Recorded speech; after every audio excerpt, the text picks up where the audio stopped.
This is the Decarbonisation Dialogue, a podcast from Salix. Welcome to Delivering on Climate Change, our collective challenge. Welcome to the Decarbonisation Dialogue. I am Hannah Walker, and I believe that the best way to communicate a message is by being passionate about what you are talking about. Through that passion, I believe you take people with you and create action using your influence to make change and make a difference. Our task today is to get all of us to net zero. My guest today is award-winning artist Katherine Boland. Katherine is a multidisciplinary artist based on Australia's south coast, working across painting, photography and digital media. She explores the beauty and fragility of the natural world. Since the devastating 2019-2020 Australian bushfires that impacted her region, Katherine's work has reflected on humanity's evolving relationship with nature and the ecological crisis we face. Her recent explorations incorporate emerging technologies to convey environmental themes, aiming to deepen our connection with the earth and inspire greater environmental responsibility. Her work has featured in significant global forums, including the Digital Art for Climate Art Award at the 2021 United Nations Climate Conference in Glasgow, and the Art Speaks Out exhibitions at the 2022, 23 and 24 United Nations Climate Conference in Egypt, Dubai and Azerbaijan, respectively. In late 2023, Katherine's work, Fireflower, I can't wait to hear about this, created with fire itself, achieved global recognition when it was presented by the Australian Prime Minister as a gift to the then President Joe Biden at the White House during an official visit to Washington. So welcome to Katherine. Thank you very much for coming along, and I cannot wait to start this conversation. Thank you for having me, Hannah. Now, Katherine, you emigrated from the United Kingdom. You're originally from the UK, which is where we are. And just for everybody listening, Katherine, we're currently, it's around 10 a.m. here in our time. And Katherine we're having this call. Katherine is in Australia. And I think it's around 9 o'clock at night there, or what time? It is just after 7 p.m. Oh, just after 7. Okay. So you're originally from the UK, and you emigrated to Australia aged 4. And can you tell us a little bit about that? What about that emigration and then moving, and then the focus and your development as an artist? And has your love of arts always been there, or is it something that's evolved? I was 4 years old, as you mentioned, and my parents came to Australia as 10-pound POMs. So it was assisted passage. So I think my mum my mum and dad were about 30 years old or 32 years old. And they decided that they were choosing between England, Australia, New Zealand or Canada, and they chose Australia. So we came by ship. It was a 6-week voyage, which I don't remember, except that I was being told I was very, very sick on the way over and nearly had to be hospitalised. But yeah, so we arrived in Melbourne and settled in Melbourne. And you ended up, you're obviously educated over there in Australia, and you ended up going to art school, and you had quite an interesting, I've been reading about your experience at art school, because you dropped out, didn't you? You found going to art school a little bit disconcerting, didn't you? What's the journey there with your art education? Yes, I went to art school in the 70s, and at that time there was quite a large alternative lifestyle movement happening in Australia and possibly globally, I don't know. So I was doing at that time graphic art and design, and it was quite commercial. And I was at the same time reading books like Shoemaker's Small is Beautiful and Grassroots magazines and Earth Garden magazines, and it just didn't fit with my burgeoning feelings about the world. So I dropped out. Mm-hmm. And became a hippie in the bush. Yes. So you were at art school for about a year, and then you decided it wasn't for you. About 18 months, yes. Yeah. Before I dropped out. Yeah. Yes. And was it at that point that you established your studio in the bush, because you still have a studio in the bush? No, it took us quite a while. I met my husband, and we spent at least 2 or 3 years earning money to buy a block of land in the bush. Mm-hmm. So we eventually saved enough money to buy 120 acres on the far south coast of New South Wales, and with just 100 acres of bush with nothing on it.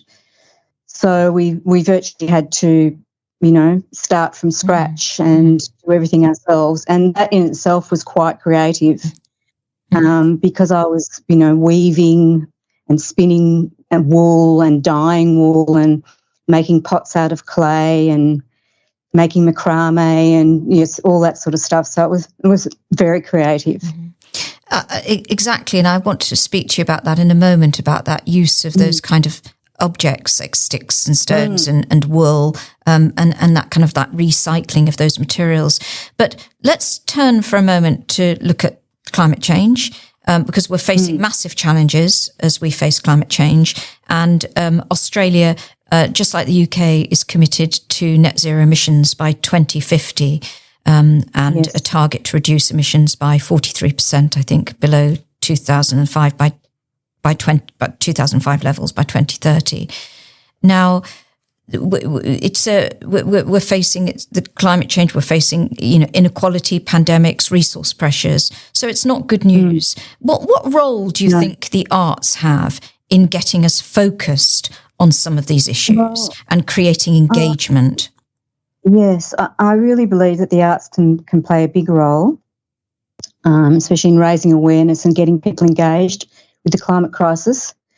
I mean, data and statistics are crucial, but art has this amazing ability to communicate complex issues in a way that's emotional and easy to connect with. And it can make something like climate change feel more real and personal rather than just looking at graphs and pie charts. So as an artist, you can graphically show the urgency of a situation, and you can use your art to challenge people's views, which might encourage, hopefully, someone to act.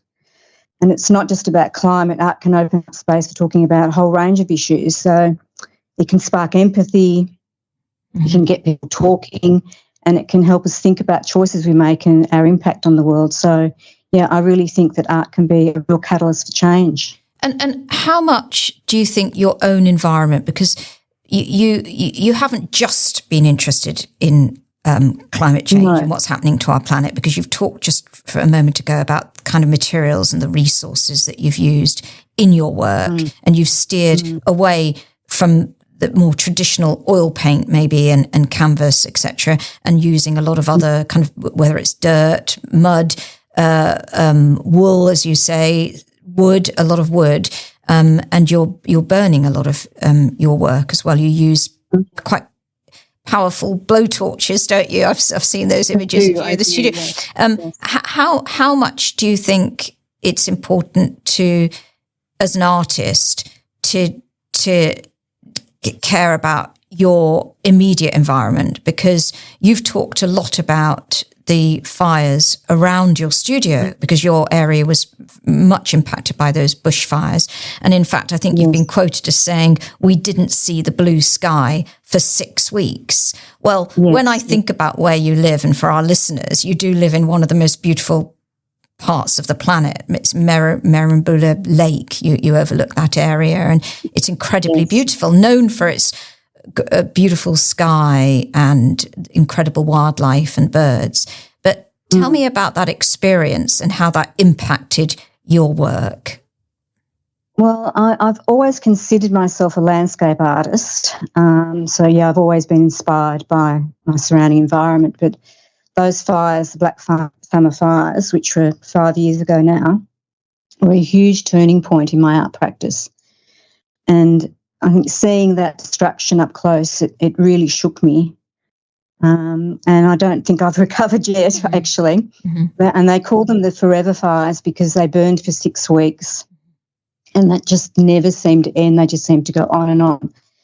And it's estimated that 3 billion native animals perished in those fires, and that the area burnt was the size of Syria.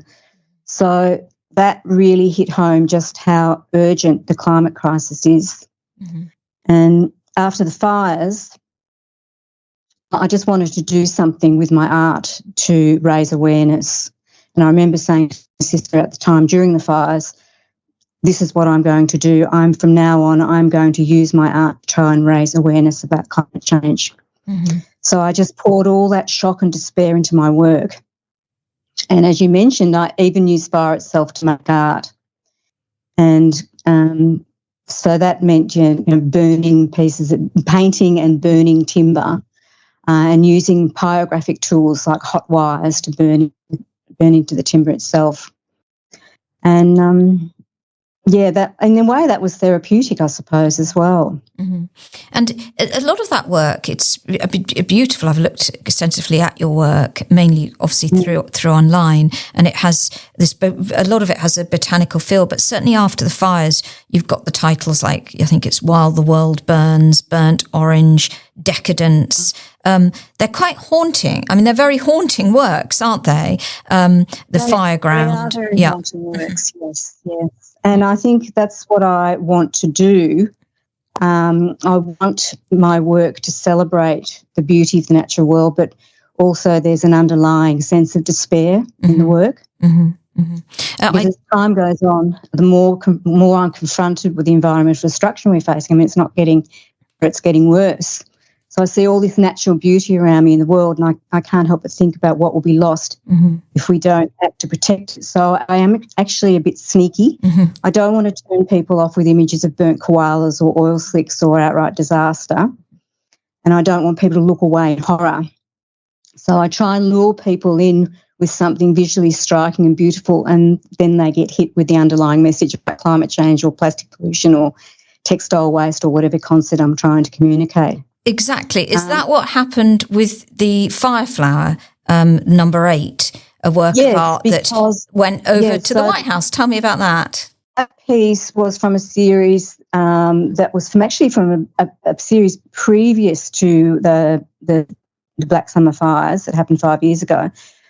And that was in response. That work was in response to that. So it's a abstract looking flower on a black background, and the black background represents the charred landscape, the burnt bush.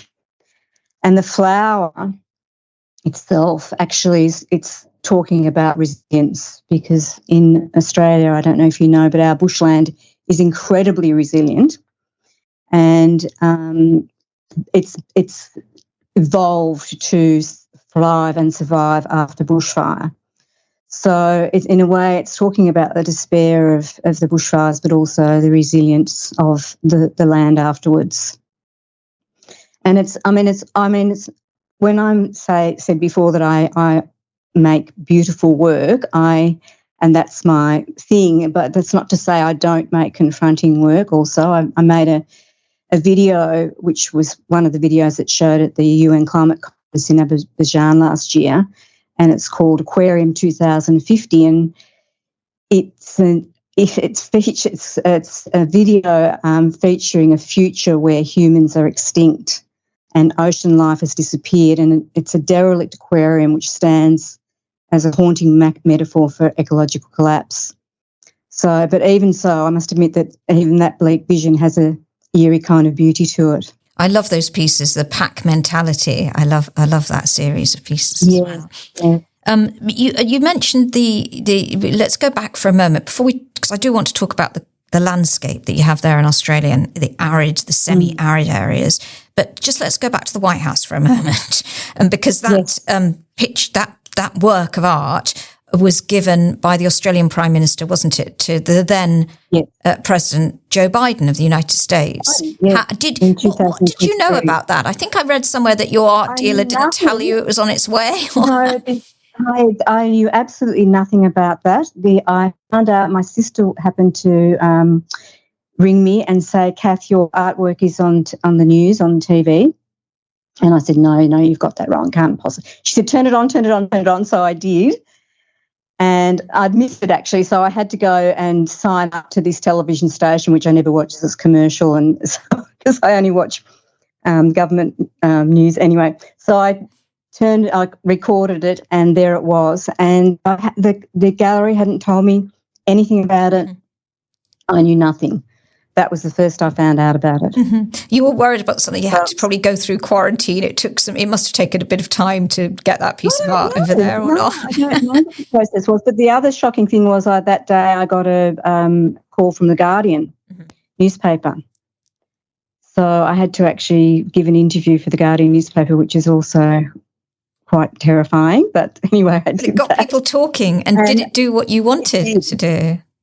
It did, and because I was hoping that, in my wildest dreams, I was hoping that possibly the Australian Prime Minister giving that artwork to Joe Biden there might have been some conversation about climate change. I don't know. So anyway, well, it was very exciting. It's pretty amazing, isn't it, to have a piece of art there of the White House. Do you think it's hanging at the White House? Do you think it's... No, it's probably in the rubbish now. We'll move on from that. It's probably in the dumpster now. It might be in the archives, but it'll certainly be coming out at some point. So just let's go back to the Australian landscape, and you because Australia, I think I read somewhere. I will quote this statistic, because statistics, as you say, are important as well because they give us a benchmark of where we are. But I read somewhere that nearly a third of Australian communities will be spending over the temperatures will be significantly higher over 35 degrees C, and that's going to double each year by the time we get to 2050. So, and that's because you're already facing, you have a semi-arid conditions. You've got a lot of, it's very dry, isn't it? So going back, sorry.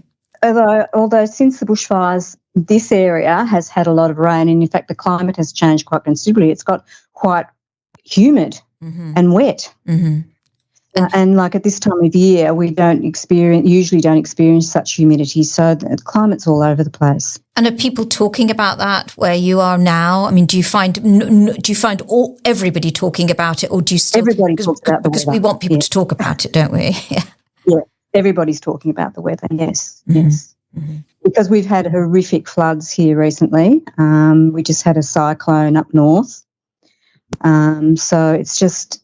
Everything. It's one part of Australia there's bushfires raging, and the other part there's floods and hurricanes. So it's a mess. Mm-hmm. I mean, I think that was always the case, but I think the frequency and the intensity of these extreme weather events are just increasing. Mm-hmm. Mm-hmm. So going back to those politicians, you're doing what you can to raise awareness, because it is all about getting people talking, making it accessible as well. And that's one of the great joys of art, isn't it? You can make it accessible to a lot of people in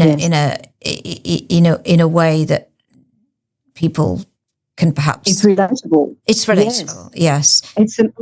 You can affect people on an emotional level, which, as I was saying before, is more powerful, I think, than even data and statistics. It gets people on that level, and I'm just trying to do what I can do, because after the bushfires, I just felt so helpless, and I just felt, what can I possibly do? And this is the only thing I could think of that I could possibly do that could maybe make some tiny bit of difference, or at least make me feel that I'm doing something. So you feel positive that you are doing something, although I know art in general you called it, you've quoted Brett Whiteley, haven't you? And a difficult pleasure. It's a difficult pleasure, isn't it? That's a quote by Brett Whiteley, yes, the Australian artist Brett Whiteley. It's a difficult pleasure. So, no, since I've started, my work's been put out there on an international level. I never, ever dreamed that for a moment when I started making climate art, all those years ago.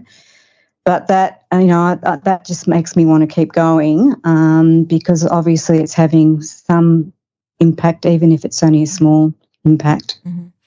Well, it seems to have had quite a large impact if you've got the Australian Prime Minister gifting a piece of your work to the President of the United States. But so the difficult pleasure that you face and the fact that you do feel positive and that you're making a difference. How do you feel when you see the politicians world leaders get around the table and talk about this issue? And you've just said everybody's talking about the weather.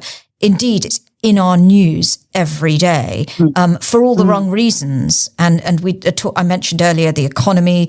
It tends to hit the people who can least afford to be hit.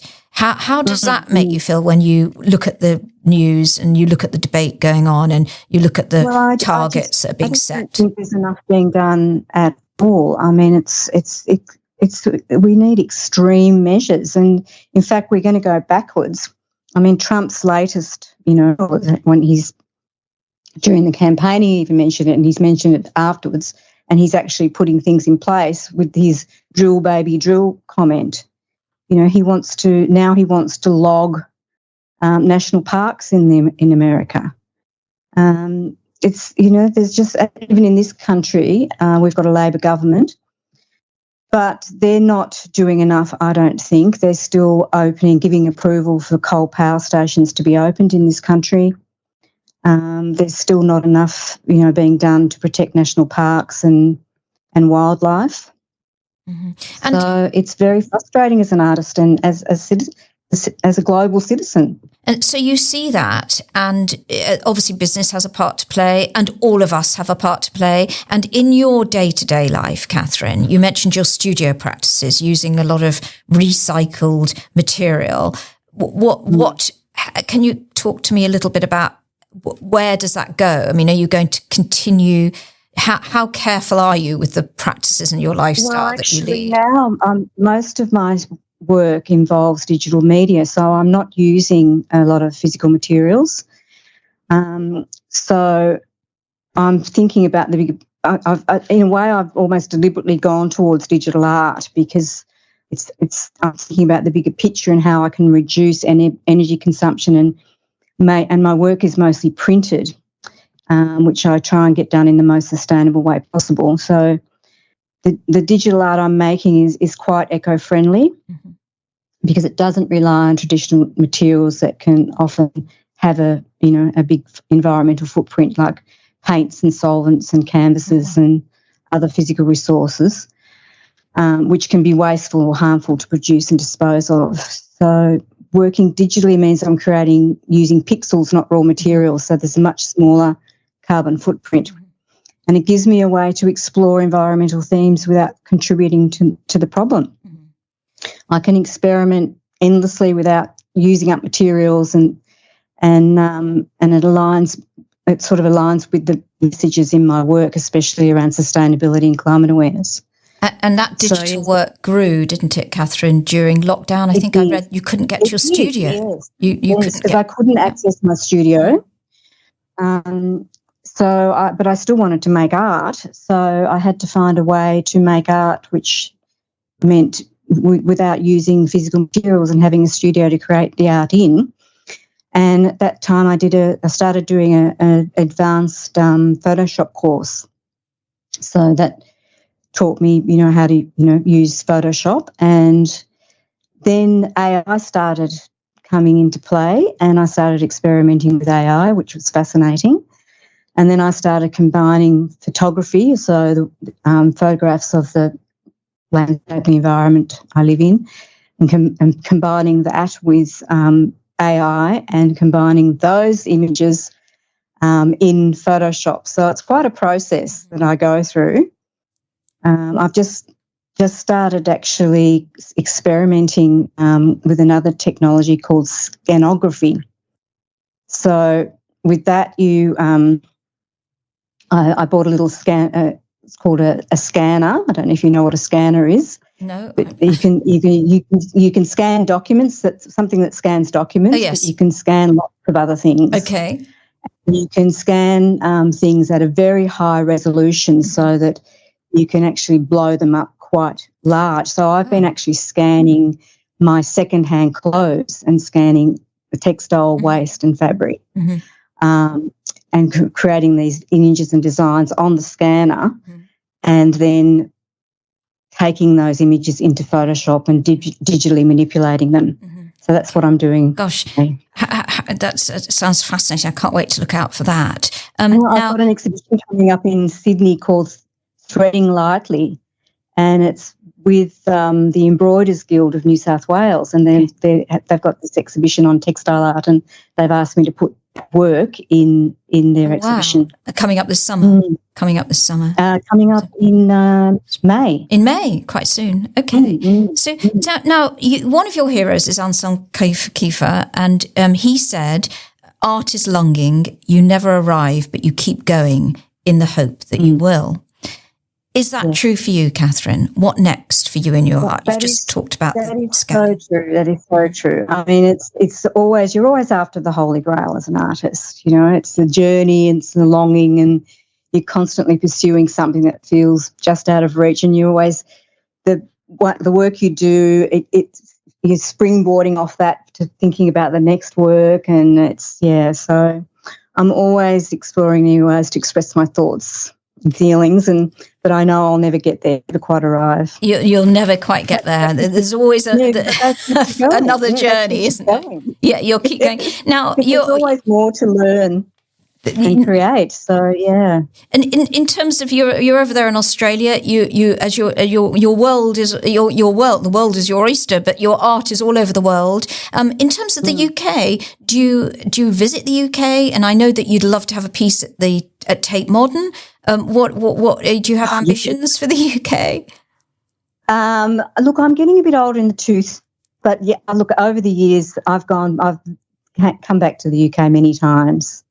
And in fact, my parents, after we immigrated to Australia in 1961, we actually moved back to the UK 10 years later because my mum and dad got homesick for England. Okay. So, and we lived there for 12 months, but then we were back to Australia again. You went back, yes. But then I've been back and forth quite a few times, and I actually feel quite at home going back to the UK. There's something I get off the plane and I feel at home. So I feel at home here, and I feel at home there. But I can't see myself having a major show in the UK. I do sell my work through a UK-based artist website called Degree Art. So if anyone is interested, they can check it out there. Super. And of course, my work, we're a global economy, so people can check out my website and order things. Of course. Images. And your work will continue to feature planet and climate. And I do love that quote from Kiefer. Yes. Art is longing, you never arrive, but you keep going in the hope that you will. Katherine, thank you very much. Thank you. Thank you for your time today. There can be no doubt that climate change is the biggest challenge of our time. Today, we must reduce greenhouse gas emissions to slow global warming. Today, we must act for tomorrow, adjusting our lifestyles to current and future impacts of climate change. Today, we must use our collective wisdom to deliver on our climate commitments. Today, we work for tomorrow's world. Please don't forget to subscribe to our podcast channels, and please do let us know what you think and for any ideas as well. And email us at podcast@salixfinance.co.uk. Thank you so much to Katherine for taking up part of her evening to talk to us. It's our morning, but it's your evening, to talk to us about your work and climate change and how your work is impacted by everything that the biggest issue of our time. So thank you very much, Katherine. Thank you, Hannah. It's been a pleasure. Thank you. You've been listening to the Decarbonisation Dialogue, a podcast from Salix. For more information about our work and to find more content, please visit salixfinance.co.uk/podcasts.